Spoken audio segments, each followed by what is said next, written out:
And now, WJCU University Heights takes a break from the Heights programming to bring you Jewish Community Radio. a weekly half hour every Friday. We bring you what's happening in the Jewish community, both locally and around the world. And today we have lots to cover. It's Hanukkah. It is right before Shabbat Hanukkah.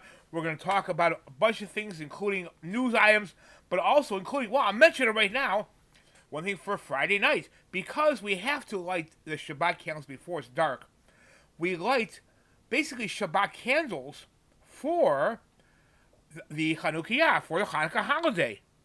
And with that, this way they last into Shabbat and burn for the half hour required of its burning time on Shabbat itself. So, typically, just to make sure people understand, this is already a time of year where Jewish people are leaving work early on Friday to make it home on time. Yes. When it's Friday night within Hanukkah, we have to be home even earlier than normal because we have to set up the Hanukkah, and we need to have either extra long candles or more oil in the cups to ensure that they burn the duration. And for example, I'm mentioning the times right now, but this week, candlelighting is 4:39. So that means you gotta get home before that time, change into Shabbat clothing, probably shower, shave, look presentable, set up the candles. Basically, is that there's not a lot of time involved, so people are leaving work about 3:30, 4 o'clock to get home and get ready for Shabbat and do all the things before Shabbat that we cannot do on Shabbat itself. So it can be a little bit daunting, but at the same time, we Saturday night we have a full evening to get out and have fun, and we have good weather like this weekend so far.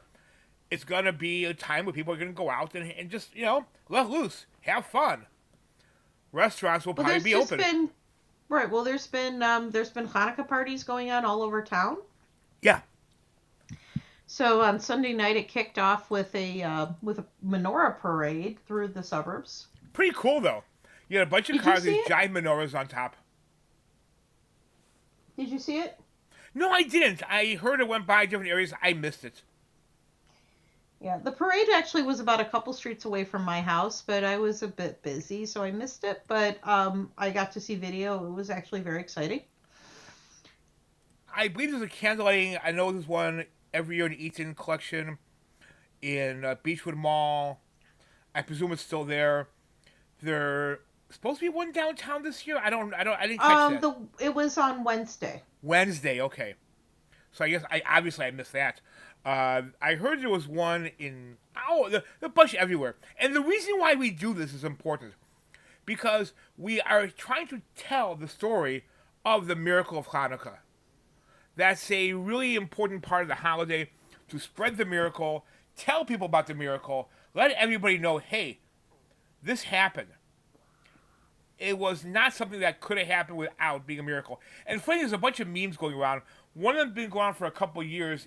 It's like, well, imagine your cell phone at 10% and it lasts for 8 days. And not on battery saver mode. Yeah, yeah, exactly. Normal usage, 8 days. So that's kind of the modern thing. But there's a lot of different memes about Hanukkah, a lot of different posts and all kind of cool stuff out there. I'm not even going to mention. I'm not going to try to even mention them all. But we do want to have fun with our holidays, of course. So tell me, how many latkes did you end up serving to your students at school? Okay, so let's see here. I kind of lost track. I believe it. I made, I probably made close to over 100, I want to say. And you're in a small charter school, right? Yes, and I made them. I made them like I would probably say silver dollar size Okay. because this was for most of this for actually all the students except for my child who attends the school. Now, It was their were the students first apprehensive about trying it? experience.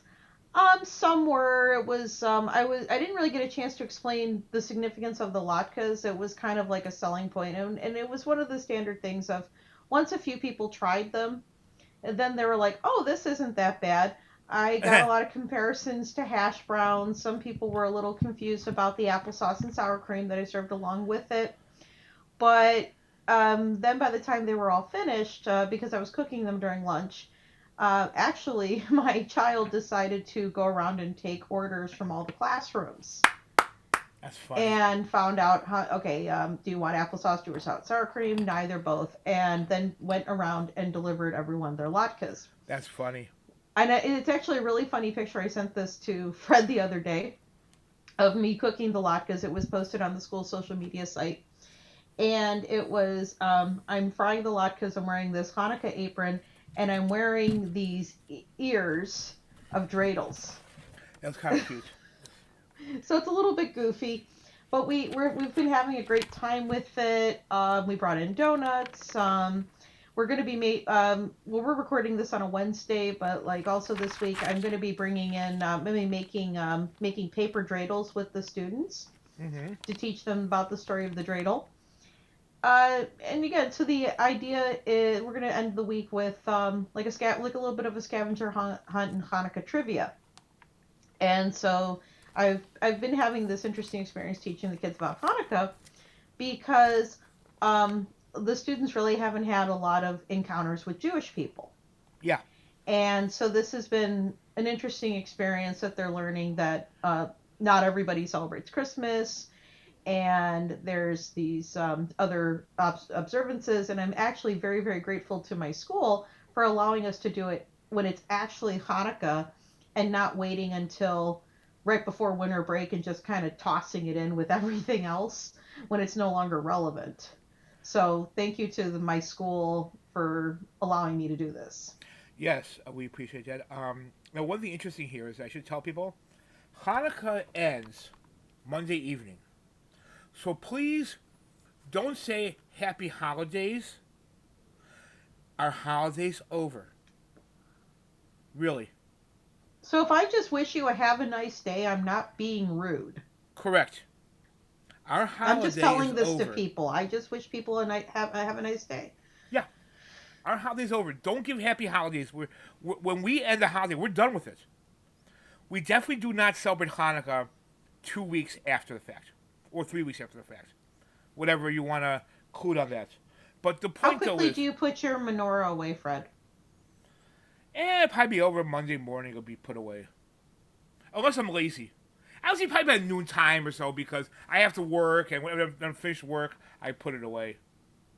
Well, if it'll probably be put away Monday night by the time I get home, as long Yeah, as I'd say my so. hope is that my husband remembers to melt the wax off of it again before putting it away. Yeah, I have to tighten one screw on mine because it's with the menorah, with the shamas, the center candle is kind of loose. Big deal. Um, So, one of the things I was going to talk about, just to give like a little bit of a text study. mhm, So, we sing this, lack of a better term, hymn, after we've lit the candles. mhm. And its Hebrew title is Mount Sur, Yeah. which gets commonly translated as Rock of Ages. And I guess there's a Christian song called Rock of Ages. It is not the same song, not the same melody, not the same theme. Whatsoever. It has nothing to do with the Christian Rock of Ages, just to make sure anyone who's listening and we get calls or anything saying something, no, it's not even the same song.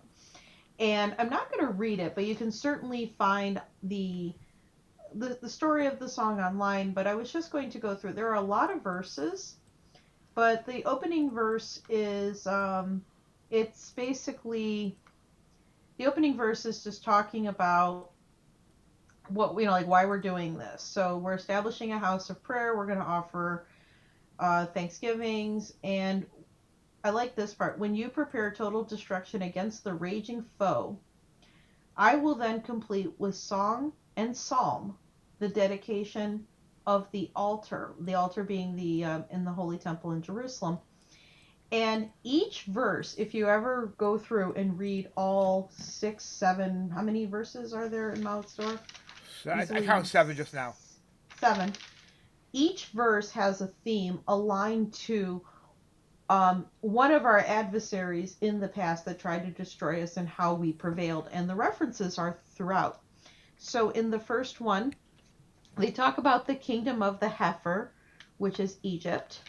It's the second verse. And that's where they talk about Pharaoh. And then in the verse after that, they talk about Babylon and the 70-year exile. And in the verse after that, we bring in something about Purim because we're talking about the son of the Agagite. And so this is about the Purim story and how the head of Benjamin was able to raise up and prevail, and that would be Mordecai. Hmm. The next verse is about the Greeks gathered against me in the days of the Hasmoneans and broke down the walls of my towers and defiled all of the oils from the last of the remaining flasks. A miracle was performed for the Shoshanim. The men of insight then designated 8 days for song and joyful psalms. And that's when we finally get to talking about Hanukkah. And then the very last verse talks again about more victories and how we continue to prevail. And I want to read to you the blessings of the Hanukkah candles. I'm going to do a rough translation. We see we now.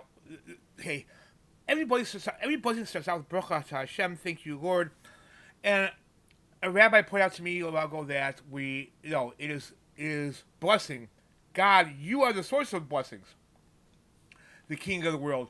Um, and the first one is that the blessing of lighting the Hanukkah candles. The next You one are is command, and you have commanded us. yeah. I left. Asher Kiddushanu. Right. I This was is the shortening it important out. thing. Yeah, shortening it Right. Well, out. there's several different formulas in brachot that we can talk, and blessings as we can talk as in different shows. But some are very specific about commandments. So in this case, we were commanded to light the Hanukkah candles. And the next one also shortening out a little bit, thanking God who performed miracles for our forefathers in those days at this time of year, but many years ago. And so this is a those are the two blessings we make. They're short blessings. Then we sing Ma'os Sur, Rock of Ages, our Well, some Rock of people Ages. also do like a short paragraph called "These Why We Light These Candles." Okay. In the middle, these lights we kindle because the miracles and the wonders we performed for our ancestors. All 8 days of Hanukkah, these lights are sacred. We are not permitted to use them, but only to look at them. Yes. And so it kind of gives this explanation that we're not using this as a lamp like I have on in my room right now. We're using this as simply to advertise the miracle Yes. of Hanukkah. Yes. That's actually why it's actively encouraged to not light your Hanukkah candles in a dark room because someone might get confused. But then again, that's why we have the helper candle, the shamash, in the middle or on the sides, because that's the real light. And in my neighborhood, we have a lot of houses. You can't help driving down the street and seeing the lights in the windows as we try to advertise it. And you'll see the cars we mentioned earlier in the show driving around with the candles. Well, it's a light bulb, but still, a lot of times there are places where people are where they cannot have an open flame.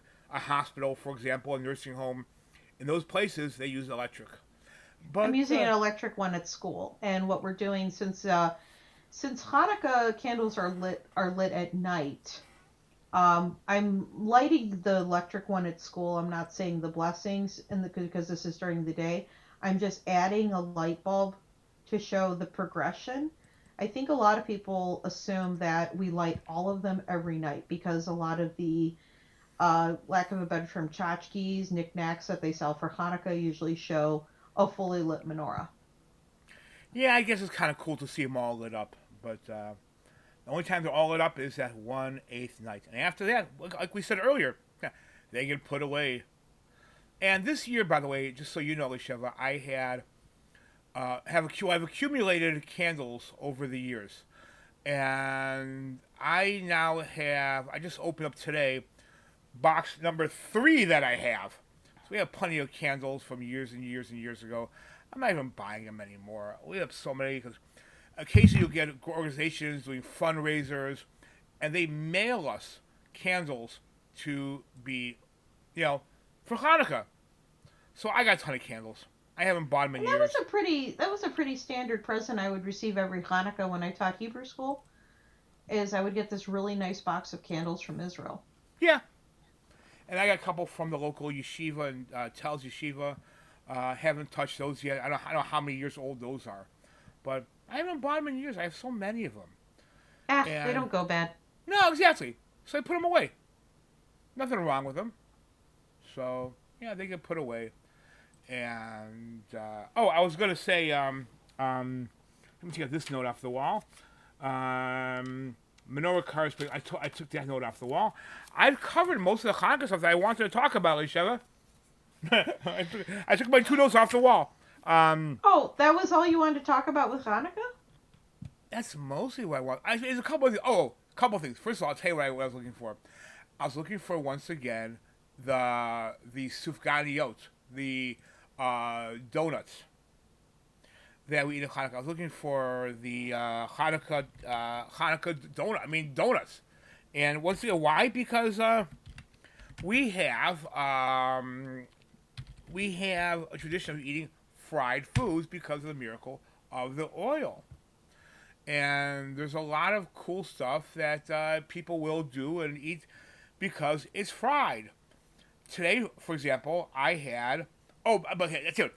I'm going to save this for the after hours show. Oh, yeah, first, important message. Thank you. Okay. Elishev and I started podcasting these recently. So if you go to YouTube, you can look up Jewish Community Radio and see the podcast. We all, about a month ago we did, and this week we did our first after hours. Why? Because we're not, well, you know what, we always forget something always forget something. So this way we mention and go through stuff that we didn't get to or ran out of time for. Or, for example, we can't mention a business name on a non-commercial station, we can do that on our after hours.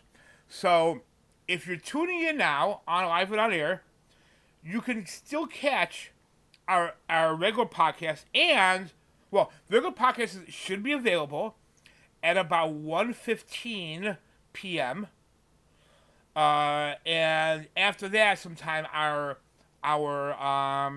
after the show is going to be also be available on podcasts only. Where I'm going to mention more about it, but I had some really good latkes today from a local commercial seller, and they were nice and crunchy and thick the way I like them, as opposed to what we mentioned before, which is like the batter type. I like them thicker, and so I was amazed to know that he likes the lumps of shredded potatoes and exactly. onions with a little bit of egg and maybe a sprinkling of binder, salt and pepper. Throw it in the hot oil. And I'm also going to mention the after show. I'm going to mention one place that had a lot of really cool donuts that I saw today. Really cool ones. I saw it yesterday, actually. Whatever. But, so, if you want to try our variety of sufganiyot, our variety of donuts, I'll be mentioning that in our after the show. Or we call it after hours. Actually, we've been doing a variety of fried foods this week. Yeah, such as? So one night I made fish and chips. Cool. Another night I made Indian food. By the way, I wish I discussed this earlier this week. Fish and chips actually has a Jewish origin. Maybe we'll talk about it after the show. But either way, go ahead. I'll talk about it more in the after. But I mean, so the idea though is that we're trying to expand our repertoire past just having latkes every night. And actually, before coming on to record this show, I did was something called toasted ravioli. Toasted ravioli? Which is basically where you take pre-made ravioli, you dip it in eggs and breadcrumbs, and then you deep fry it. Whoa, cool! And actually, it came out pretty tasty. So that was so we just to have something different tonight, and so this way it's not just about latkes in our house, and it's nothing against latkes. It's just it does get a little tiresome. Not for me. Well, some people. But what I also wanted to say, because we talk about anti-Semitism so much on the show, and I was actually going to mention that the Governor Mike DeWine Mm-hmm. wrote a letter saying no student should be afraid on a college or university campus, especially because of their race or religion. Sadly, for too many of our Jewish students today, that is the case. Cases of anti Semitic and anti Israel sentiments have been reported on our campuses here in Ohio and nationally. It's not only students who are at risk of facing hate and harassment, but it's also faculty and staff. So, even though it was just a brief letter, I appreciate it. We appreciate I it. appreciate the acknowledgement. I guess the ADL actually recently also announced that 32% of Jewish students experience anti Semitism directed at them, and 79% reported it happened to them more than once in the past year. Yeah, and we've had some cases ourselves. Alicia and I had a case recently. I'm not going to go into it, but it happens. But we're kind of, I hate to say it, but we're kind of used to it. It's getting blasé. It's not very creative. It's tiresome. But I will It's also usually weak. It's usually once I keep saying it. It's always these weak people who are scared to show their face because they know that today's Jews, we will defend ourselves. We don't care. We will defend ourselves. Period. And we also had actually I was also going to mention a few weeks ago, Fred. Do you remember I was talking about the South African beauty queen?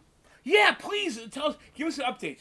Okay, so beauty pageant is actually being hosted in Efrat, which is this beautiful resort town in the southern tip of Israel, and she received a lot of hate from within her own nation for going and representing South Africa in this pageant In Israel, in specifically. Israel.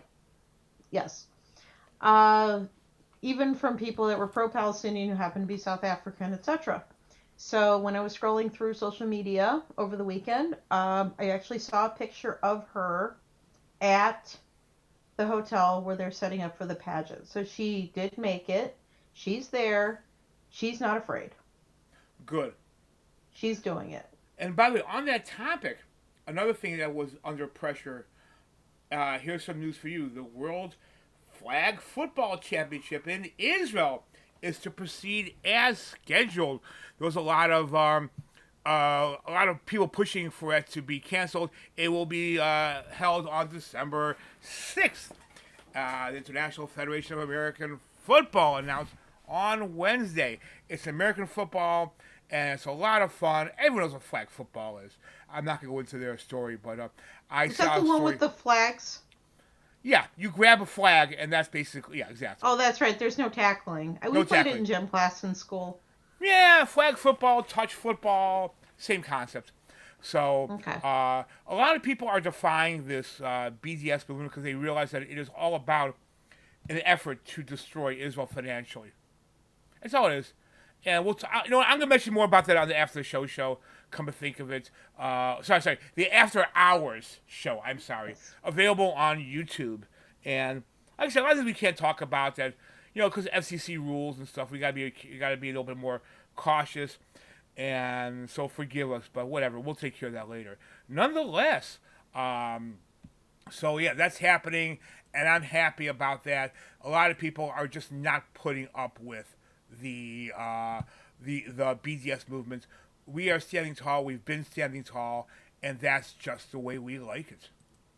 Uh, with that, what else you got going on, Elisheva?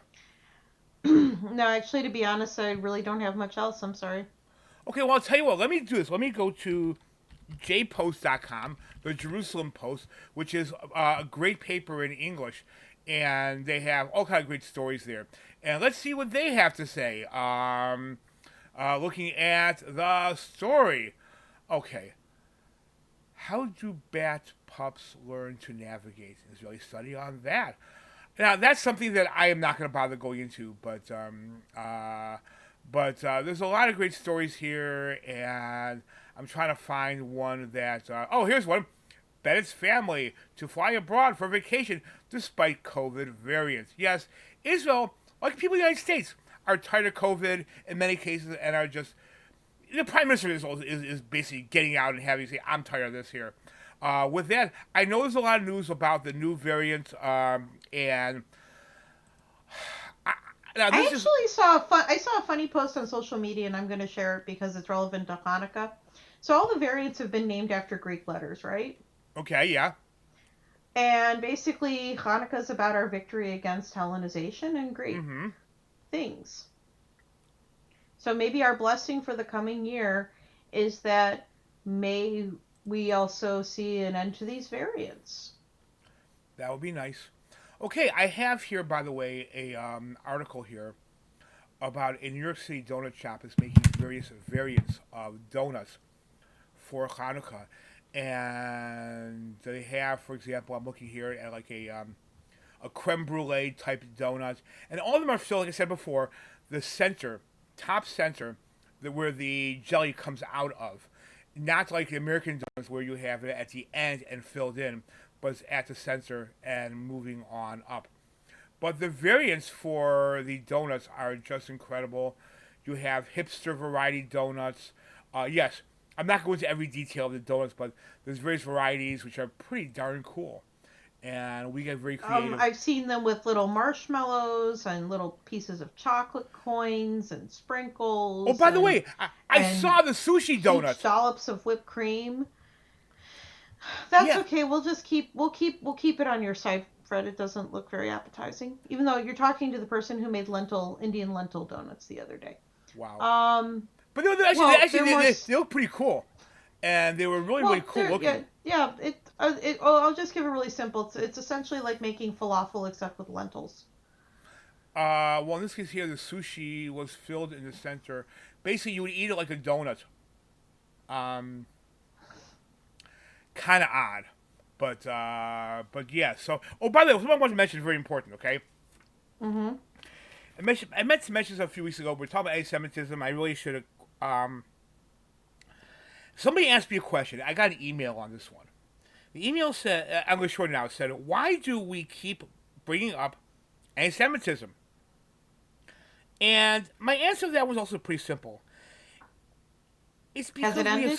no, because we've seen the results of anti-Semitism gone unchecked.